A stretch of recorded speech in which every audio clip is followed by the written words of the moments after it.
Option ખોટા હોવાને કારણે 7 પ્રશ્નોને રદ। જીપીએસસીની પ્રાથમિક પરીક્ષામાં 7 પ્રશ્ન રદ કરાયા।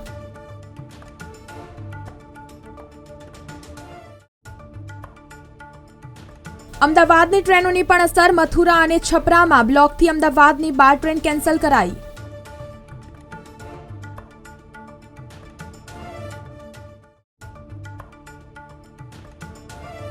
રાજ્યનું પ્રથમ શહેર બન્યું। કેન્દ્ર સરકાર દ્વારા સુરત શહેરને 7 સ્ટાર રેન્કિંગ જાહેર કરવામાં આવ્યા। દેશના 3 શહેરોમાં સુરતનો પણ સમાવેશ।